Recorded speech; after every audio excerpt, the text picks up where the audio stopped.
Welcome all to the third session. My name is Dalit Sobanda. I'm a principal of Bennett & Co.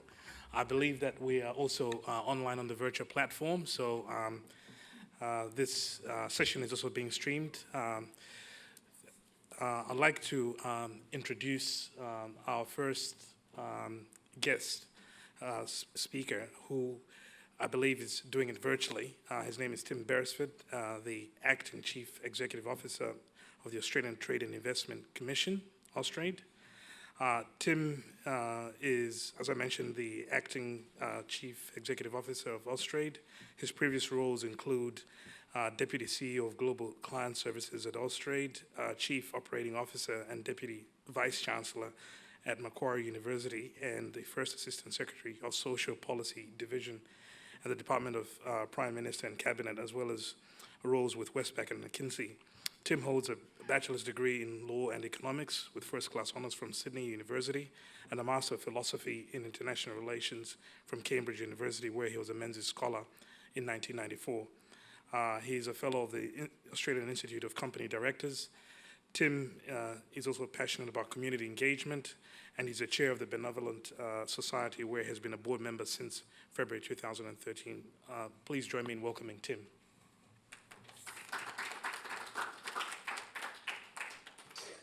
Thank you, Dilitso.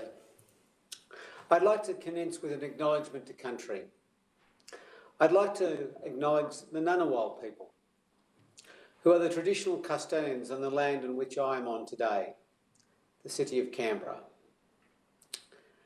I'd like to acknowledge and recognise the Ngunnawal people's continuing connection to their land, to their waters and to their community, and pay my respects to them, both past, present and emerging. I'd also like to pass an acknowledgement to all Indigenous communities on all lands and acknowledge their continuing connection to their communities and their lands. Indeed, it is this very respect that we have for each other's country that defines our bilateral trade and investment relationship between Australia and Africa, its people and its markets. Again, Dilitso, thank you for your kind introduction, and my very warm thanks goes to PayDirt for its work in promoting African and Australian trade and investment, and for the opportunity to speak today. And good afternoon, everybody. I'd like to share with some information about how Team Australia, the Australian Government, through the Department of Foreign Affairs and Trade and the Australian Trade and Investment Commission, Austrade, is supporting the mining industry in these extraordinarily testing COVID-19 times. As well as welcoming our mining organisation and specialists in Perth and online, I'd also like to extend a special greeting to our international guests, the Australian ambassadors to Africa, who will follow me. Today, let me cover three topics: the current global context and pandemic, the absolute importance of the mining sector to our economy and to the economies of Africa, and finally, what the Australian Government is doing to enable jobs and growth to ensure our unwavering commitment to open trade and open investment. First, to the global pandemic and some context. The global pandemic, as we all know, has had huge impacts in terms of health outcomes. It's also, as we also know, had a dramatic and devastating impact in terms of economies. From a trade perspective, trade flows have fallen by 10%. Investment flows have fallen by up to 40%. These are significant numbers. In addition to that, supply chains have been broken, disaggregated, causing all of us, all businesses and government, to think differently. How do we take goods to market? How do we interact with partners, with our supply chains under serious threat and serious challenge? And finally, the pandemic has accelerated automisation and digitisation, where what we used to do physically in our organisations, we are now doing digitally and automating. Whether you believe COVID-19 is a black swan event or a grey rhino event, black swan native to Perth, grey rhino clearly native to African continent, regardless of whether you believe the event was black swan or grey rhino, the impact has been profound and the risks are with us. Miners are all about managing risk. It's part of a miner's DNA. As we know, the Australian mining industry operates in some of the most remote and harshest conditions found anywhere in the world. The mining sector, our mining sector, have developed and perfected technologies, safety, sustainability, supply chains to cope with these tough conditions, these risky conditions. Our met sector, mining, equipment, technology and services, are genuinely world-leading. In fact, many organisations here today have their men and women sitting in consoles, operating huge driverless trucks thousands of kilometres away. Think Perth and the Pilbara.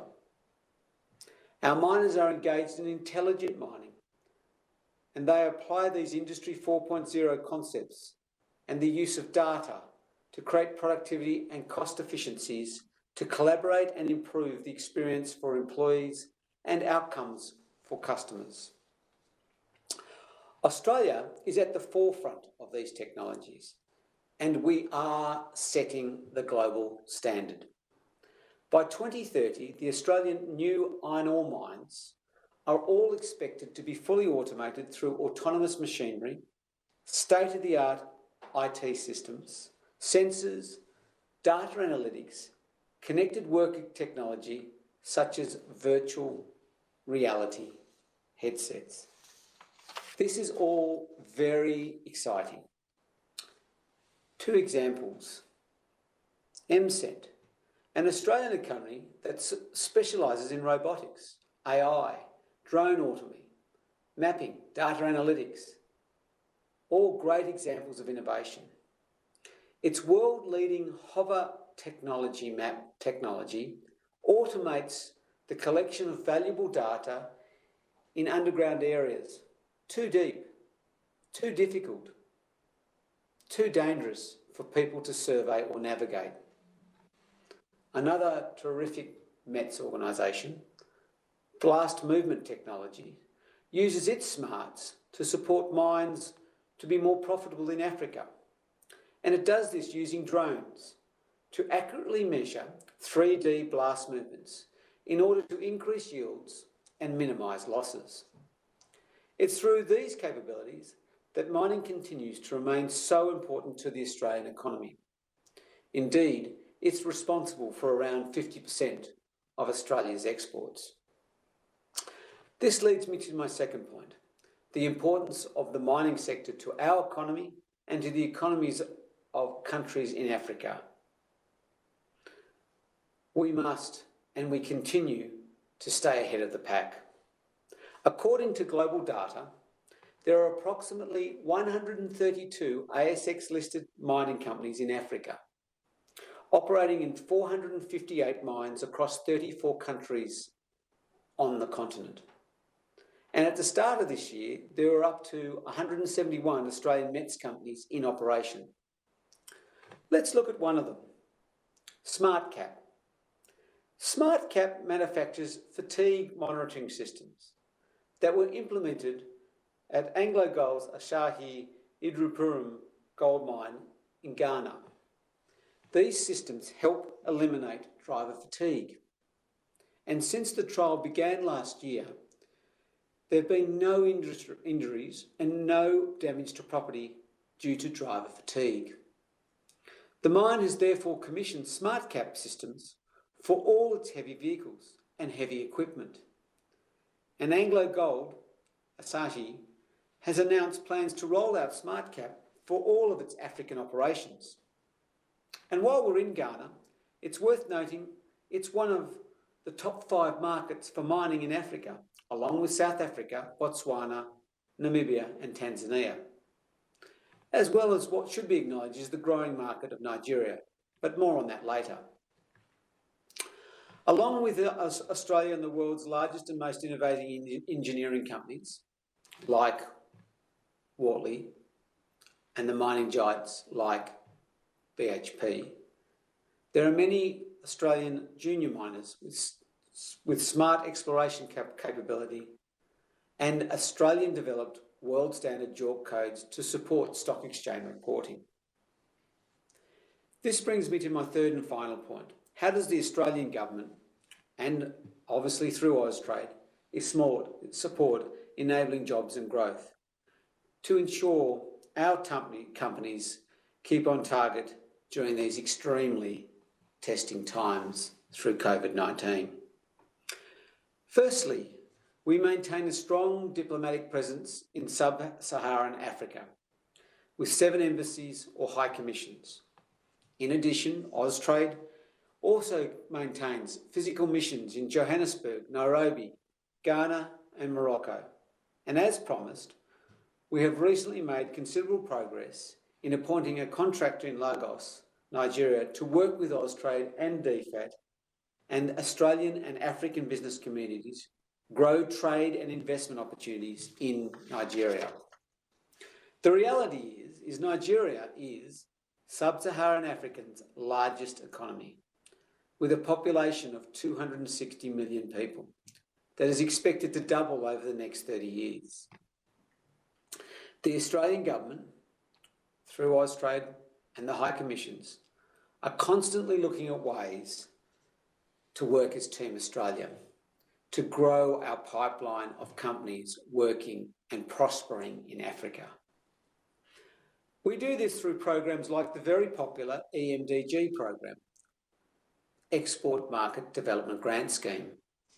This is a key Australian government financial assistance program for both emerging and current exporters. At its core, EMDG is about reimbursing up to 50% of eligible export promotion expenses that are above $5,000 and provides up to 8 eligible grants for each eligible applicant. If you'd like to find out more, please visit our website, austrade.gov.au.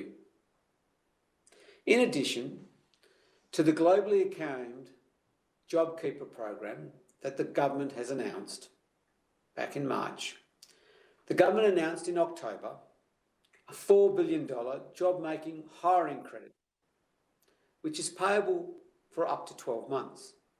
Furthermore, in October, in the budget, the government announced a time-limited investment incentive for all businesses with turnover less than $500 million to speed up deducting capital allowances for their depreciation assets. So in spite of COVID and the impact that it's had globally, the Australian government support for Australian business extends not only to our leading mining and resources clients, but also across health, agriculture, and indeed education. Indeed, Africa's 1.2 billion people will, by 2050, account for 1 in 4 people in the world. And they will want and need our know-how, our services, and our capability. So please, be assured that in the comfort of the knowledge that Austrade's purpose is to continue to grow Australia's economic prosperity by connecting Australian businesses to the world and the world to Australian businesses. At Austrade, we have the power to open doors, unlock opportunities, and help Australian businesses go further and faster in Africa. And through that, maintain our unwavering commitment to open trade and open investment. Thank you.